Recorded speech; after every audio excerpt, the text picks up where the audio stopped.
¿Crees que a Donald Trump de verdad le importa la democracia en Venezuela? ¿O nos volvieron a vender una ilusión? Hoy te voy a decir lo que los analistas prefieren callar, aunque a ti no te guste.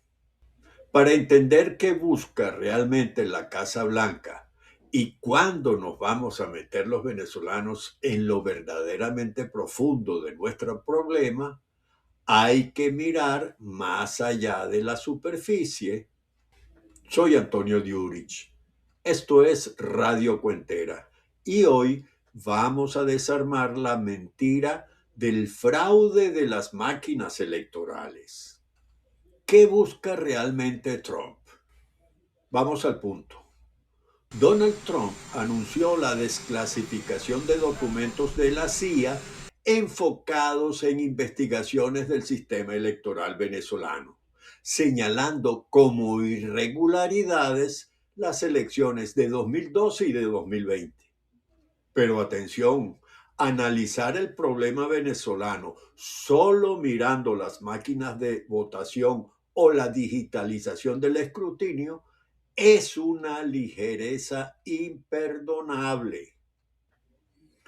La verdadera pregunta no es qué dice el informe, sino por qué lo sacan ahora.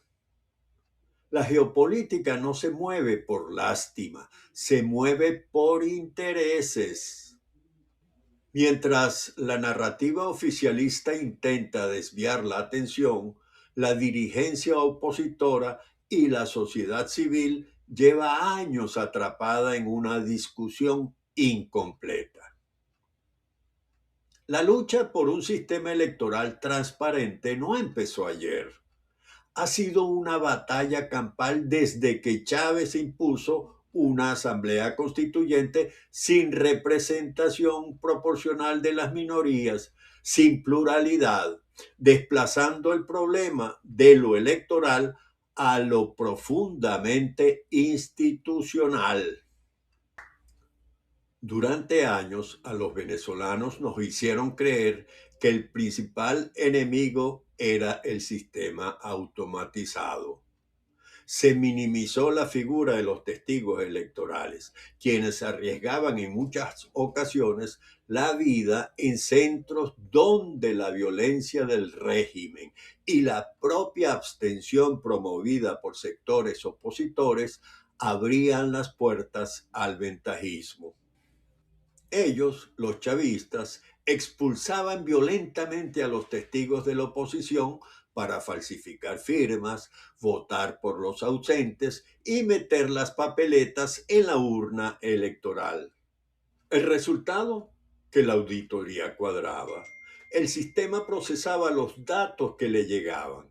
La trampa no se hacía en la nube, se hacía en la mesa electoral, amedrentando al ciudadano y expulsando a los testigos si es que lo sabía. Ahora te voy a decir cuál es el origen del verdadero robo. Recordemos el 2012. Hugo Chávez, gravemente enfermo, le gana la elección contra Capriles, candidato de la oposición electo en unas elecciones primarias. Ellos no tuvieron necesidad de robársela, pero la crisis real vino después. En diciembre de ese año, antes de ser operado nuevamente, Chávez regresa de Cuba e impone a Nicolás Maduro como su candidato para una próxima elección que él sabía que venía. Luego, la magistrada Luisa Estela Morales, sustituyendo la ley por la conveniencia, en lugar de nombrar una junta médica para certificar la incapacidad física de Chávez, como exigía la Constitución, dictamina que es Chávez quien debe decidir si está capacitado o no para ejercer el cargo de presidente. El 10 de enero de 2013, día de la juramentación impuesto por la Constitución, Chávez está impedido físicamente de asistir a su juramentación como presidente para un nuevo periodo presidencial. El Poder Judicial Luis Estela Morales, pues dictaminó una supuesta continuidad administrativa y Nicolás Maduro, el vicepresidente hasta el día anterior, hasta el 9 de enero, y candidato presidencial impuesto por Chávez, se encarga de la presidencia en razón de haber sido el vicepresidente en el periodo anterior, que ya ese periodo se había acabado. El 5 de marzo de 2013 muere Chávez.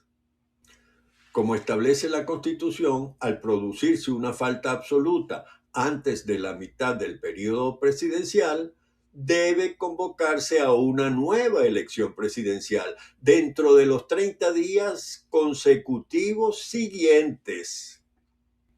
Ya el chavismo tenía su candidato impuesto por Chávez en diciembre. Era Nicolás Maduro.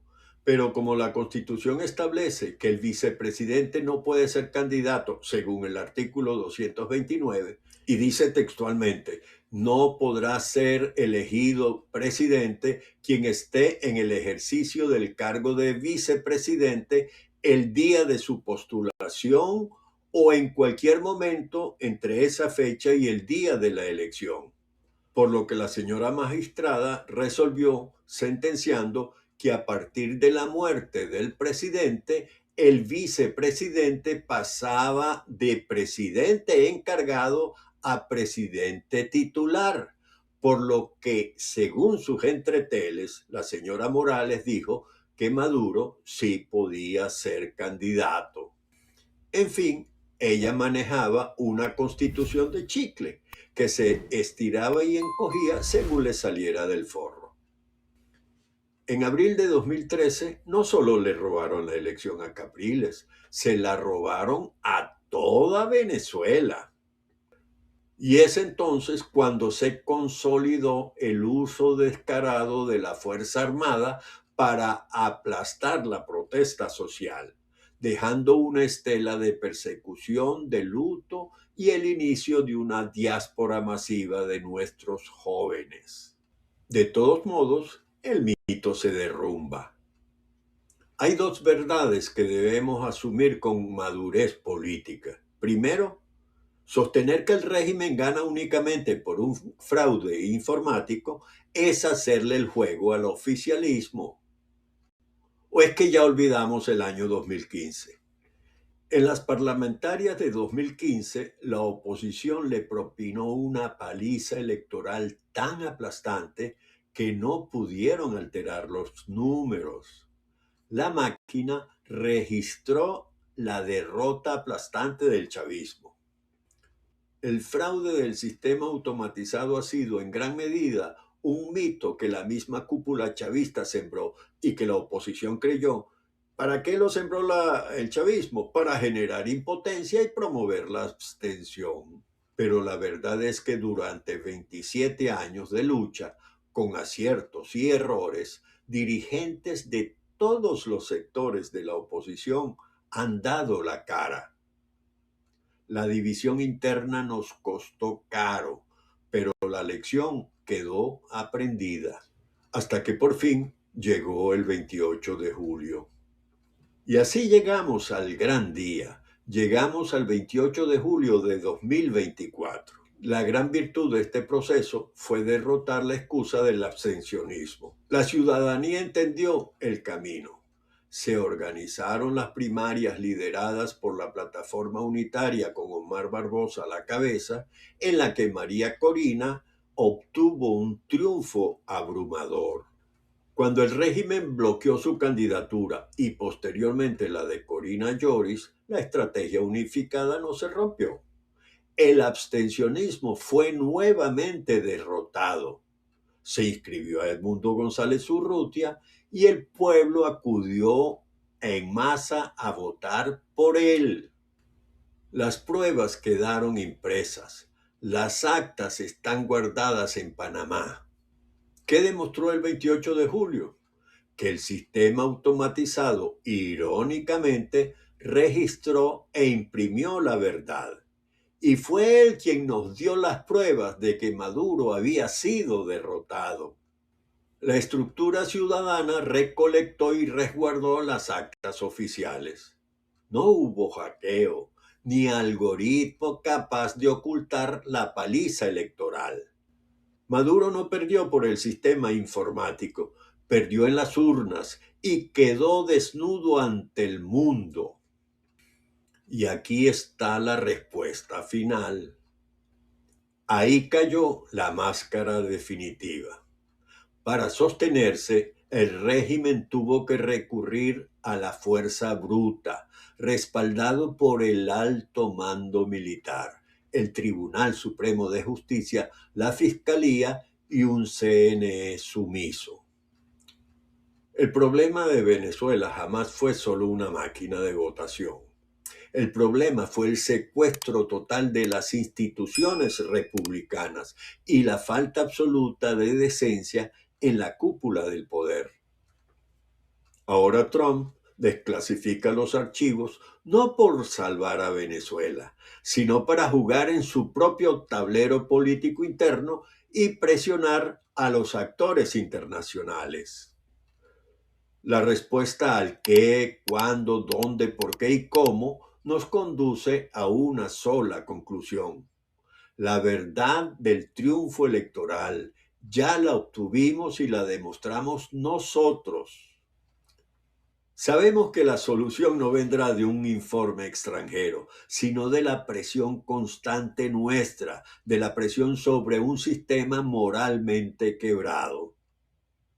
Tenemos la razón y tenemos las pruebas. Si quieres profundizar en este análisis y entender cada etapa de este proceso, aquí arriba te dejo una lista de reproducción con todos los episodios de Radio Cuentera dedicados al tema electoral. Si este análisis te aportó claridad, dale al botón de me gusta, suscríbete a Radio Cuentera y déjame allá abajo tu comentario y tu respuesta a esta pregunta. ¿Qué opinas? ¿Qué piensas, según tu criterio, sobre la última jugada de Trump? La paz esté contigo. Hasta la próxima, Dios mediante. Dios bendiga a Venezuela.